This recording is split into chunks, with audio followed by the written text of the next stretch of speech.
Welcome to Screen With Me with award-winning author D.W. Sauer.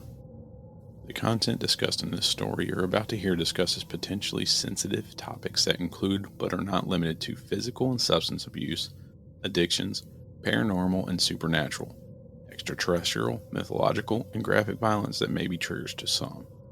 The goal of this podcast is to entertain and not cause harm. The author does not intend to undermine the struggles of people who have suffered or been a victim. Please stop listening when any parts of the story become too much. The author copyrights all episodes of Screen With Me and can be purchased in print. All rights reserved to author D.W. Sauer, and no parts of this production may be reproduced, stored in a retrieval system, or transmitted in any forms by any means electronic, mechanical, transcribed, photocopied, screenshot, recorded, sampled, or other forms of reproduction without the written permission of the author, D.W. Sauer. The following story you're about to hear is a work of fiction. Some Screen With Me stories are inspired by local and national folklore. However, the characters and events are fictitious with the exception of verifiable historical events and locations. All incidences, descriptions, dialogue, and opinions are expressed products of the author's imagination and not to be construed as real. The Jersey Devil, Part 2. Okay, Justin said. Okay, what? Jay asked. I'm in. But you don't even know what you're in for. Doesn't matter. That was the most real moment I've ever had with you. I've never heard you that serious, and if you're that serious, then I got your back. Thanks. You're welcome. But what are we going to do? I'm working on a plan, but we have to wait till the 25th. Greetings, fellow Corkonians, and welcome to a special morning episode of the Corky Files. I'm your host, JD, but you can call me Jay. Due to class starting in less than an hour, I will be brief. Today, as you know, is October 24th, the day before the Devils to strike. I encourage you to make sure your doors and windows are locked, don't go out alone, and be home before dark. Remember, the Devil is known for targeting those between the ages of 12 and 17. Be safe. Jay ended the broadcast and went to school. The walk was short, but he couldn't help from asking himself, who's he going to take tonight? Each student he passed was a potential victim, and each one glared at him.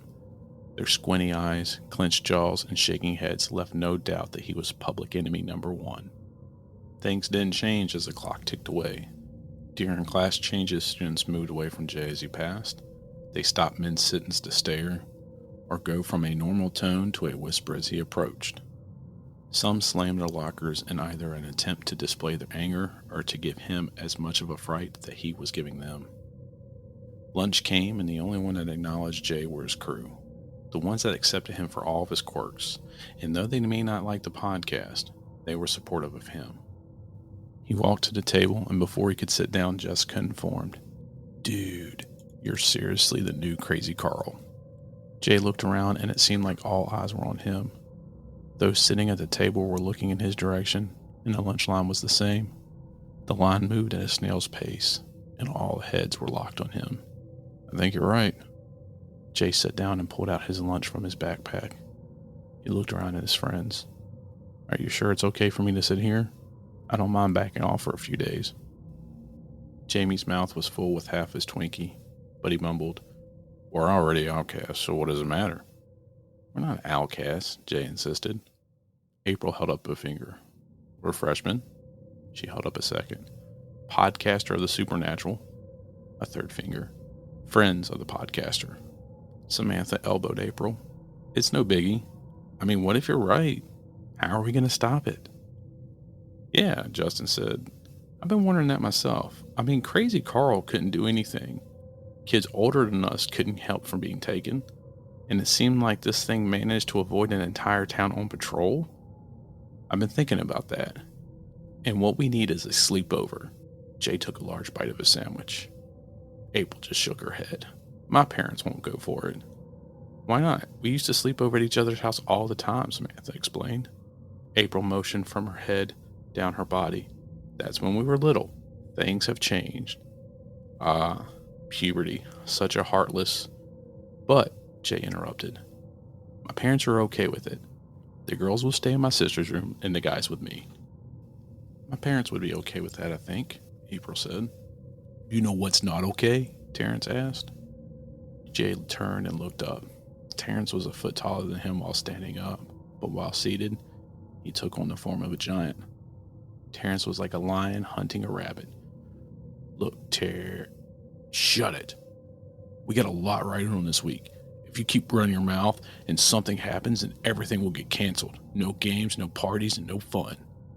You're going to get us sent back to the dial-up days, Seth, one of Terrence's minions, added. Jay started to stand and Terrence shoved him back to his seat. No more devil talk. It's just stupid stories parents tell to keep us scared and in line. Talk about it one more time and you'll find it hard to talk at all. Jay watched Terrence, Seth, and the rest of the minions head to their table. He turned back to his friends. Are you going to be okay until the end of school? Jamie asked. Well, if the devil doesn't get me, then Terrence will. Jay was met with blank stares. I won't go on air and talk about it until something happens. Let's hope nothing will, April noted. Let's hope Terrence is victim number 1 and his cronies fill up the rest of the slots. Samantha looked up from her wrap. Everyone's mouth was wide open and they were shaking their heads. What? I can be mean too. Lots of dark thoughts roll around my head, you know. Just when you think you knew everything about someone you've known since birth, Justin motioned that his head was exploding. They drop a bomb. Oh, sweetie, the bomb isn't me telling you I have dark thoughts. That would be me telling you what they are, Samantha smirked. After the laughing subsided, Jamie cleared his throat. Let's talk snack situation. October 25th, 2023. The doorbell rang and Jay opened the app to see who was at the door. The crew was all there with their bags and backpacks full. He pressed the talk button and announced, Drop your stuff off in the living room and head to my office in the basement. When did he get an office? Justin asked. It's just their old storage room, Jamie answered. I can still hear you. Everyone looked at the camera. It's an office. Jay could hear the pounding of feet on the stairs, and he just waited for his friends to see what he had done. Justin threw open the door and stormed in. There's no way. Jay was standing with his arms in the air and announced, Welcome to the war room. The room was decorated with newspaper articles, drawings, and printed pages. There were 2 boards on easels. They looked just like the walls, but numbers were scattered about the boards. I can't believe your parents let you do this, April said. Yeah, I hate to say this, but you're looking like Crazy Carl right now, Samantha added. What is this? Jamie asked. I know it all looks crazy, but it's all research. Most of it's mine, but some of it's from Carl.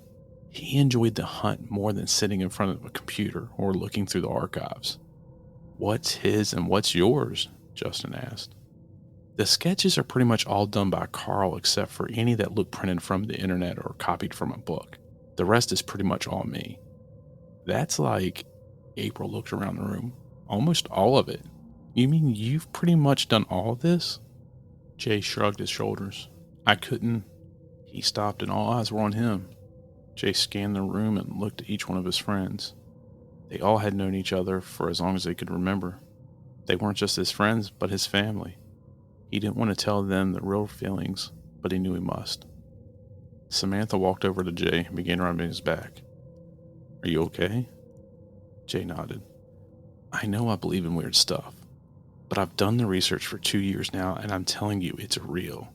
I got so obsessed with all of it, not because of loving the weird, but because I love you guys. We're in the target age group, and I can't lose any of you. No one spoke, and they all began to look at each other. It was like Jay dropped a bomb. The looks were a mix of fear and sadness. Despite Jay wanting them together for their safety, he could tell that none of them had the thought that they could be on the devil's list. Well, crap, Jamie said. When all eyes were on him, he explained. We have to help him now. He brought feelings and stuff into this.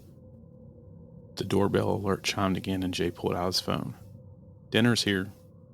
It's on me tonight. Just tonight? Jamie asked. Yep. I just used the rest of my birthday money to feed us tonight. So everyone's pitching in tomorrow.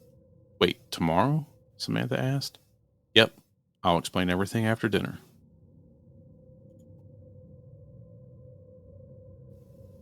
Thank you for listening to Scream With Me and stay tuned for the next episode. Until then, you can stay up to date with following me on Instagram at DWSour, or at Polar Press Books. More information, including how to purchase my books, can be found at dwsour.com or polarpressbooks.com.